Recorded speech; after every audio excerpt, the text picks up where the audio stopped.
కేసీఆర్ గారి పాలనలో అధ్యక్ష కాళోజీ నారాయణరావు హెల్త్ యూనివర్సిటీని కొత్తగా పెట్టుకున్నాం అధ్యక్ష.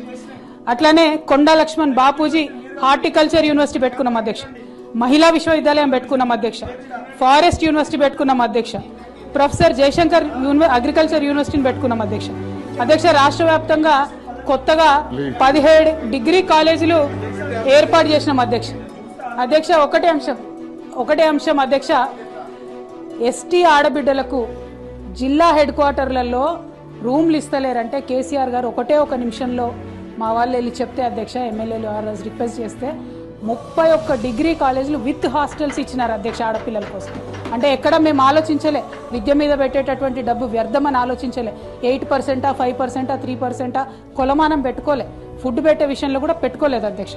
అట్లానే మెడికల్ విద్య అధ్యక్ష దేశంలోనే విప్లవాత్మకంగా అధ్యక్ష 2014 నాటికి ఈ మొత్తం అన్ని ప్రభుత్వాలు కలిపి మనకి ఇచ్చినటువంటి మెడికల్ సీట్ల అధ్యక్ష 850.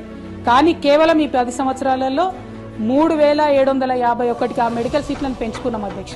పీజీ సీట్లు అంతకుముందు తెలంగాణ రాకముందు 613 ఉంటే అధ్యక్ష, వాటిని 1249కి పెంచుకోవడం జరిగింది అధ్యక్ష. అంతేకాకుండా అధ్యక్ష నర్సింగ్ రంగంలో అధ్యక్ష 15 కొత్త నర్సింగ్ కాలేజీలను పెట్టుకోవడం జరిగింది అధ్యక్ష. అట్లానే 2014 నాటికే ఉన్నటువంటి అధ్యక్ష స్కాలర్షిప్లను డబుల్ చేసుకోవడం జరిగింది అధ్యక్ష. గురుకులాలు మేము చేసినప్పుడు అధ్యక్ష అంతకుముందు తెలంగాణ రాకముందు 200 ఉంటే అధ్యక్ష, ఇప్పుడు 1000కి పైగా గురుకులాలు చేసినాం. 6 లక్షల మంది గురుకులాలలో ఎన్రోల్ అయితే అధ్యక్ష, అందులో ఒక 3000 మంది ఐఐటీలు, ఐఐఎంలు, మెడిసిన్లకు వచ్చారు అధ్యక్ష.